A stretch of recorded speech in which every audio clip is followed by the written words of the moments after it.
大家认为最聪明的鹦鹉是什么品种呢？荧幕前面的你可能会认为是金刚鹦鹉啦、灰鹦鹉啦，因为我们时常看到关于这些中大型鹦鹉的讲解与介绍。没错，这些中大型鹦鹉都是在人类与鹦鹉的生活之中时常接触，也被公认为最聪明的几个品种。当然，这些物种也都不难见到，不管是从网际网络上他们时常出现那些相当逗趣的搞笑影片内容之外，或者是像一些生态农场不养几只这种传说中聪明的鹦鹉，好像就对不起今天买票入园的消费者。再更简单一点，台北鸟街或者是台中的瑞德、金瑞城，还有高雄的大英帝国，也都是以鹦鹉为主题的宠物店。但是我们今天要介绍的这一只鹦鹉呢，你一定没有见过，而且也再也见不到了。它学会了100多个英语单词，拥有了识别50种物品的能力，更可以认得7种颜色。它被认为是世界上最聪明的鹦鹉。我们将要在这一集的影片内容当中，为大家整理这只鹦鹉的生平，以及关于它与主人的故事。那么在今天影片主题开始之前，先进入一段工商服务时间吧。你饲养的鹦鹉是中小型的鹦鹉吗？它是不是也常常咬你，让你觉得很烦恼呢？其实鹦鹉会咬人，除了情绪上面的表达，也有很大的几率是因为缺少了让它们发泄的玩具。那你还在担心如何选择安全的玩具吗？鹦鹉小木的官网有贩售我们团队亲自手做的核桃铃铛玩具。我们选择使用安全的吊环，因为担心棉绳可能在鹦鹉玩的时候误食，还特别选用了天然的麻绳来作为串接的材料，以实用的核桃作为主轴去制作手工的玩具，让鸟宝可以自由的一边玩玩具一边取食。大家也可以在我们的官网找到哦。那我们就开始今天的影片吧。我们今天要介绍世界上最聪明的鹦鹉，是来自美国布兰迪大学的一只灰鹦鹉 Alex。灰鹦鹉是较为人熟知的一种中大型鹦鹉，它们生活于野外的寿命是高达40年至50年的，而且体型相当粗壮，全长大约28到39公分。而野生的灰鹦鹉通常是为群居的动物，在野外一个鹦鹉群的数量最多可以达1万只。非洲灰鹦鹉的个性机警而温驯，能与饲主进行良好的互动，很会撒娇，却也很会记仇。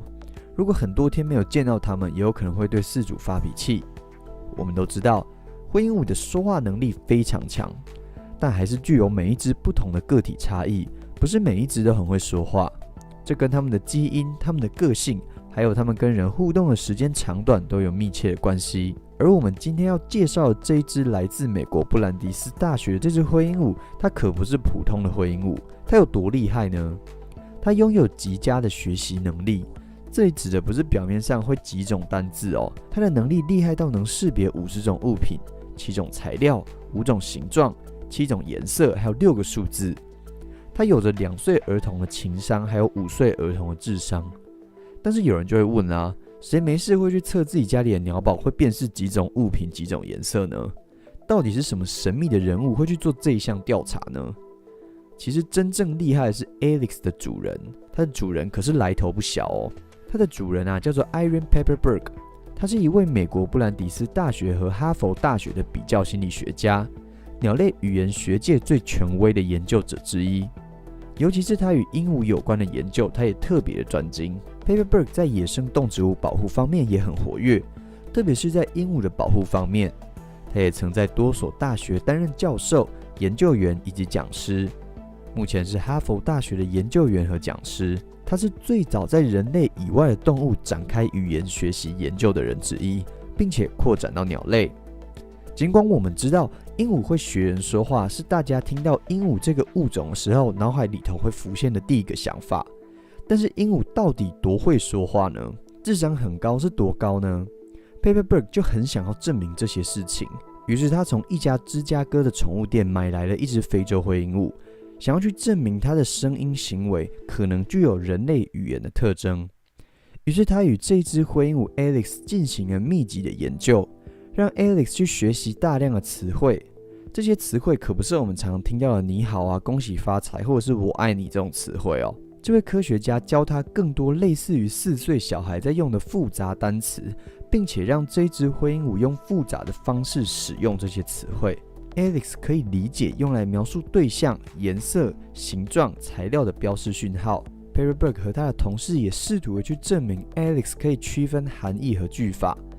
透过了这位科学家的总监交流研究，他认为灰鹦鹉可与灵长类动物媲美，具有相似的社会系统。Alex 他的语言能力经过研究，与2岁小孩子的语言能力相当，并且他具有5岁小孩子的问题解决能力。更也因为证明了灰鹦鹉的社会性，期待在未来可以做出更多有意义的训练，例如为自闭症儿童和其他学习障碍的儿童提供帮助。当然，这些研究可不是随随便便1天2天就可以完成的，在研究的数年当中，也会烧掉很多的经费。值得一提的是，这只鹦鹉甚至拥有了自己的基金会。这个基金会是这位科学家，也就是 Alex 的事主所创立的非营利组织。Perry Burke 在2006年的一次采访当中说，基金会是他唯一的资金来源。由于麻省理工学院的媒体实验室的资金短缺，使他失去了原本有薪水的研究职位，因此就透过直接销售与鹦鹉有关的商品，以及企业的间接赞助或是捐款来募资。这也算是我现在听过唯一一只拥有自己基金会的鹦鹉。刚开始在片头的时候，我们有提到，这只鹦鹉被全世界认为是最聪明的鹦鹉，但是我们一辈子却再也见不到它了。Alex 他于2007年9月6日上午被发现死亡，并且在前一天原本看起来还很健康，但是隔天却悄然离世，并在验尸报告当中没有显示可以辨识死亡的原因，这也让很多 Alex 的粉丝相当难过。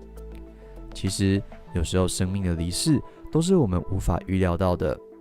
我自己养鹦鹉的几年下来，也遇过了不少跟鸟宝的分离。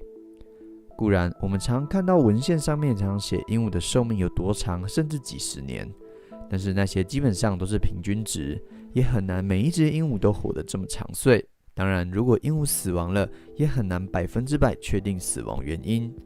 像是我们今天所介绍到的 Alex， 即便最后都做了验尸，还是没有办法知道为什么过世的。总而言之，大家一定要好好珍惜跟家里鸟宝相处的时光啦。那今天的影片就差不多到这边了。我们介绍了天才鹦鹉 Alex 的生平故事与事迹。在鹦鹉的研究上，还是有很多尽心尽力的伙伴想要证明那些可能颠覆我们想象的事情。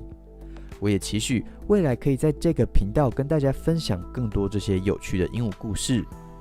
所以如果你喜欢这支影片的话，记得订阅我的频道，还有开启小铃铛，才不会错过更多精彩的内容哦。如果你觉得这支影片不错的话，也欢迎分享给身边的朋友。当然，也欢迎大家来我们的官网逛逛，支持我们创作更多精彩的内容哦。我是 Jack， 那我们就下周见喽。